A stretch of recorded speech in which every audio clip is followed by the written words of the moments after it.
సొంత మీడియాల ముందు లేదంటే పబ్లిక్గానే విమర్శలు చేసి బూతులు తిట్టినటువంటి పరిస్థితి కనిపిస్తోంది. నిజంగా సోషల్ మీడియా పైన పోస్టులు పెట్టినటువంటి కేసులు ఇవన్నీ ఒక ఎత్తు అయితే, ఈ బోరుగడ్డ అనిల్ కావచ్చు, వల్లభనేని వంశీ, కొడాలి నాని, ఆర్కే రోజా వీళ్ళకి సంబంధించినటువంటి అంశం వేరు. వీళ్ళు డైరెక్ట్గా ఒక ప్రజా ప్రతినిధులై కూడా ఉండి కూడా ప్రజల ముందు, ఆ చిన్నపిల్లల ముందు, ముఖ్యంగా చెప్పాలంటే ముఖ్యమంత్రి, అప్పటి ముఖ్యమంత్రి జగన్మోహన్ రెడ్డి కూడా ఏ విధంగా మాట్లాడారో మనం చూసాం.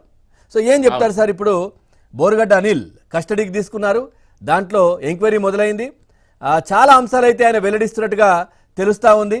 ఎందుకంటే ఈ మధ్యకాలంలోనే పూర్తిగా ఆయన మొదట్లో అరెస్ట్ అయిన సమయంలో బయటకు వస్తా, అంతు చూస్తా అని మాట్లాడారు. ఆ తర్వాత ఆయన కామ్గా ఇంకా పోలీసులకు అన్ని విషయాలు చెప్తున్నట్టుగానైతే తెలుస్తూ ఉంది. దీని వెనుక ఎవరున్నారు ఏంటి అనేది పూర్తిగా ఎవరి కోసం, ఎవరి కళ్ళల్లో ఆనందం కోసం ఇదంతా చేశారో కూడా ఆయన చెప్తున్నటువంటి పరిస్థితి అయితే తెలుస్తూ ఉంది. ఏం చెప్తారు సార్? ఖచ్చితంగా చెప్పాలి అని అంటే, ఈ బోరుగడ్డ అనిల్ ఒక రౌడీ షీటర్.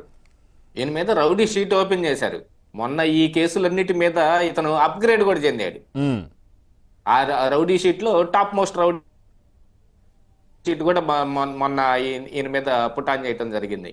ఇలాంటి ఒక రౌడీ షీటరు మరింటే ఇప్పుడు రాజకీయాల కంటే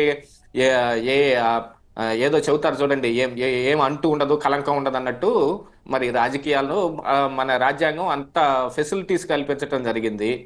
కాకపోతే కన్విక్ట్ అయిన తరువాత ఇక వాళ్ళు ఈ రాజకీయాలకు దూరంగా ఉండొచ్చు, కానీ ముందుగానే ఏం చెప్పలేం కదా. కానీ వీళ్ళంతా అసాంఘిక శక్తులు అనమాట ఇవన్నీ. గుంటూరుని అడ్డాగా చేసుకుని గత 5 సంవత్సరాల్లో జగన్మోహన్ రెడ్డి హయాంలో ఇతను చేయని దురాగతం లేదు. చాలా మంది పాస్టర్లకి వాళ్ళకి కొంతమంది గతంలో చూసుకున్నారంటే, ఈ పింక్ డైమండ్, ఈ లేకపోతే మన రమణ దీక్షితులు, వీళ్ళందరూ అప్పుడు చంద్రబాబు నాయుడు గారి మీద ఎగిరెగిరి పడ్డారు చూడండి. అవును, ఆ రోజుల్లో ఇతన్నిచ్చే పంపించారు. అంటే జగన్మోహన్ రెడ్డి ఇతన్ని చాలా ముందు నుంచే వాడుకుంటూ ఉన్నాడు. ఇలా వాడుకునే క్రమంలో మొన్న ఈయన అరెస్ట్ అయిన తర్వాత కొన్ని నిజాలు కూడా బయటపడినాయి. ఈయన బ్యాంక్ అకౌంట్లు సీజ్ చేసి ఈ అకౌంట్ ని మొత్తాన్ని ఒకసారి ఆడిట్ చేసినట్టుగా చూస్తే గనక అందులో కోటాను కోట్ల రూపాయల ట్రాన్సాక్షన్స్ కనిపించినట్టుగా కూడా తెలుస్తుంది. వీటన్నిటిని కూడా తేల్చాలి కదా. తేల్చాలి అని అంటే మరి ఇతన్ని బయటకు వదిలేసో బెయిల్ ఇచ్చి బయటకు పంపిస్తానో కన్నా కష్టం అయిపోతుంది. అందుకనే ఇప్పుడు కేసు మీద కేసు, ట్రాన్సిట్ వారెంట్, లేకపోతే ఇక్కడి నుంచి అక్కడికి వాళ్ళు కస్టడీలోకి తీసుకొని ప్రశ్నించటం, ఇదేమో ఒకటిగా పట్టుకొని వీళ్ళని ఆ కేసులో తప్పుడు కేసులు పెట్టి చేసేది ఏం కాదు. మొత్తానికి మొత్తం రియల్ కేసెసే అది బాధితులే వచ్చి స్వయంగా ఇస్తుంది. అంటే చానాళ్ల తర్వాత వచ్చి కేసు పెడుతున్నారు, ఇది న్యాయమా అని అంటే, మరి చంద్రబాబు నాయుడు గారి మీద ఎలా పెట్టారండి? స్కిల్ డెవలప్మెంట్ కార్పొరేషన్ లో కేసు ఎలా పెట్టారు? అంటే ఇప్పుడు మీరు అన్నట్టుగా అప్పుడు కేసులు పెట్టడానికి పోతే తీసుకోలేదు కదా, అసలు కేసులే తీసుకోలేదు. మా నాన్నగారి మీద యాక్సిడెంట్ జరిగింది, ఒక లారీ కొడితే దాని మీద మేము కేసు పెట్టడానికి పోలీస్ స్టేషన్కి వెళ్తే మమ్మల్ని 4 రోజులు తిప్పారు తీసుకోకుండా. ఆ తర్వాత ఇది ఏమనుకున్నారో కానీ ఒక ఎఫ్ఐఆర్ రాసి ఇంకా అది మూలన పడేశారు. అది బూజు పట్టిపోయింది. ఆ తర్వాత ఏం తేల్చని కూడా తేల్చలేదు.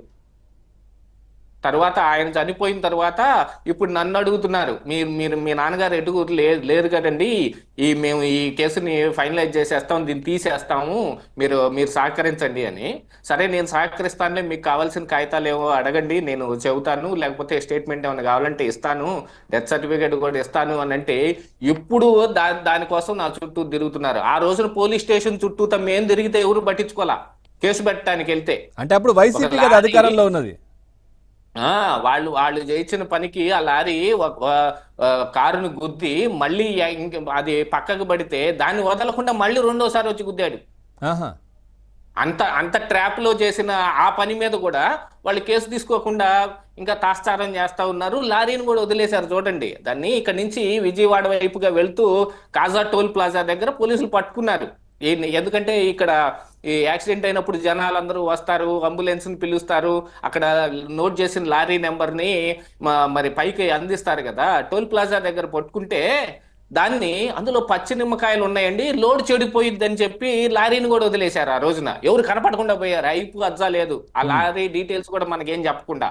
ఇలాంటి పరిస్థితుల్లో ఇంకా బోరుగడ్డ అనిల్ మీద కేసు పెడతానంటే ఎవడండి తీసుకునేది?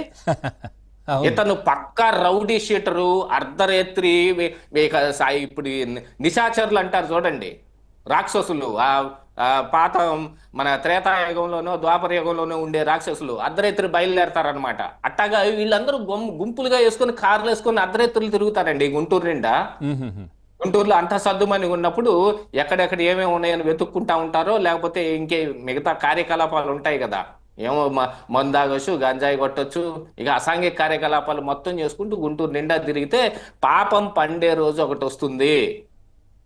ఎంత పెద్ద మొనగాడైనా సరే ఎంత ఎత్తు ఎదిగాడో అంత ఎత్తు నుంచి కింద పడాల్సిందే. అతనేం గాల్లో అతనికి ఏమి త్రిశంకు స్వర్గం కట్టే ఆడు కూర్చోబెట్టరు, అక్కడి నుంచి పడతాడు. అట్నే జగన్మోహన్ రెడ్డి కూడా పడ్డాడు.